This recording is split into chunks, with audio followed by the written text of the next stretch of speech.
just like to say a couple of things. About a year and a half ago, I went to Insite, and then went back at night to just talk to and listen to some of the drug users there, and to try to figure out how Insite works, why it works, if it works.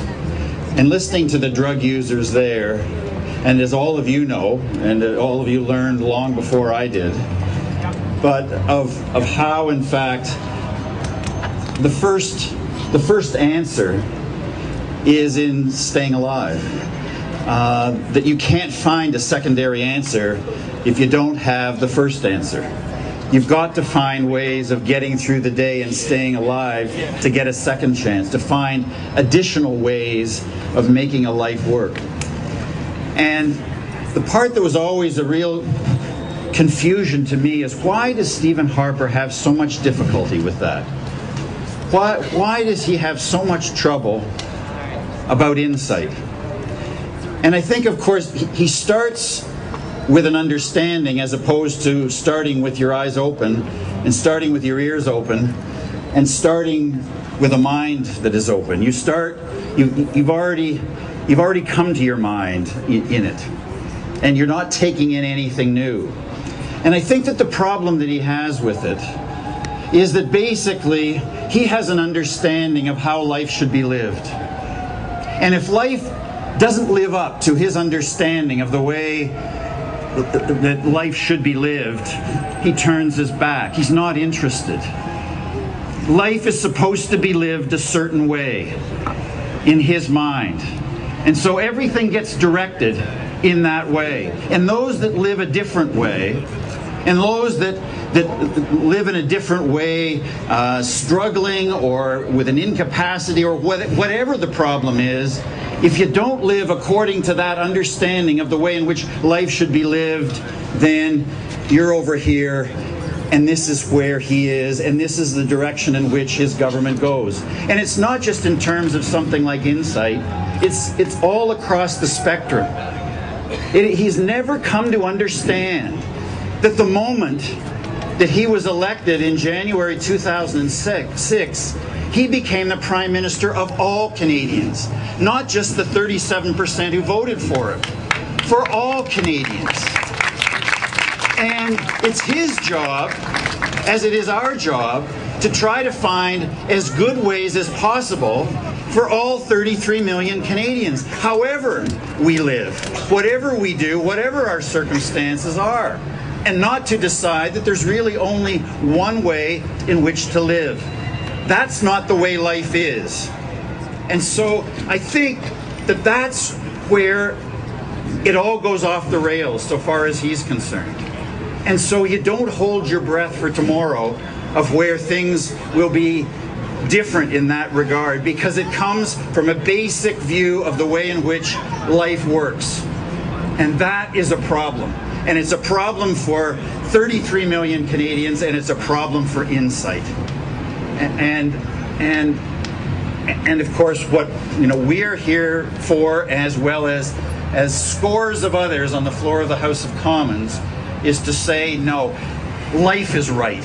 The way life gets lived is right, and it's up to us to try to find ways of enhancing and helping that. Thank you.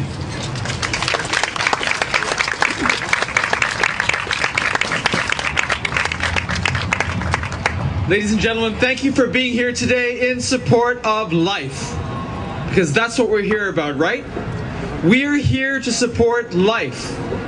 My name is Keith Martin. I'm a member of Parliament from Victoria.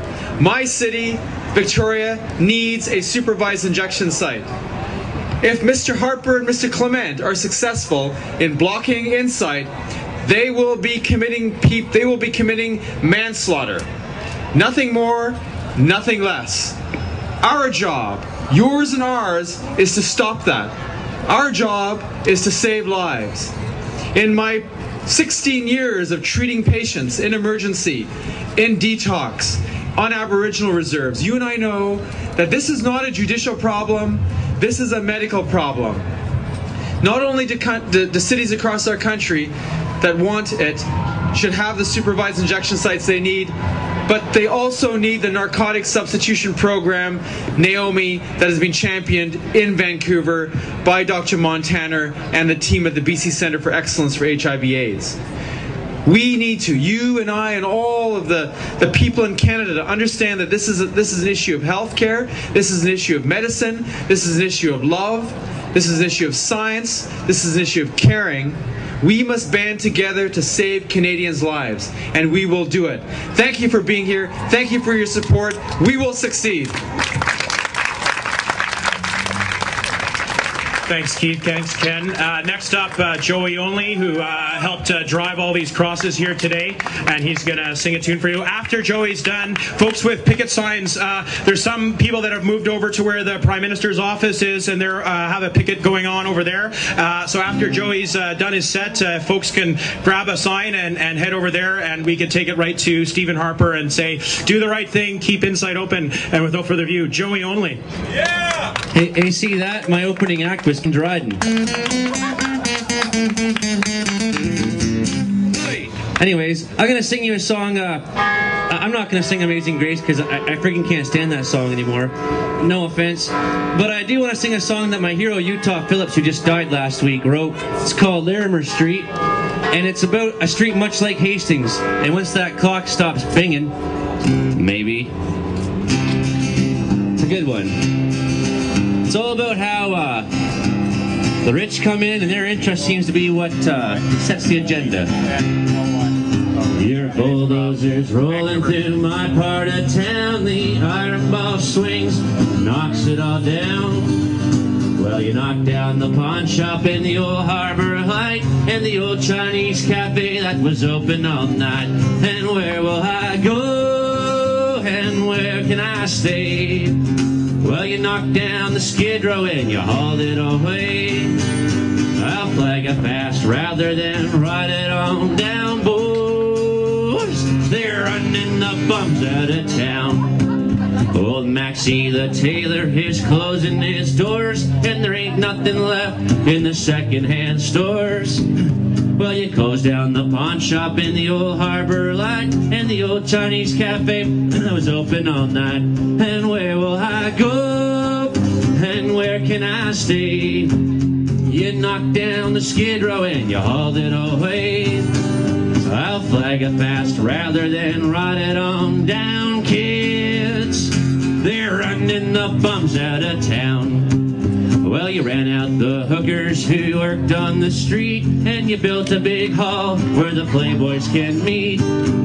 Well, my joint closed when your cops pulled a raid, but you built a new hall for the stock market trade. And where can I go? And where can I stay?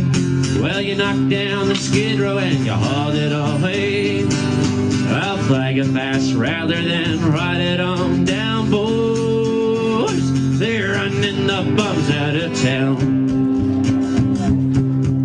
Now I'm finding out there's just one kind of war. It's the one going on between the rich and the poor. Now I don't know a lot about what y'all would call class, but the upper and the middle, they can all kiss my ass. And where can I go? And where can I stay? Well, you knocked down the Skid Row and you hauled it away. I'll flag it fast rather than ride it on down, boys. They're running the bums, yeah, they're running the bums. They're running the bums out of town. Let's go over there.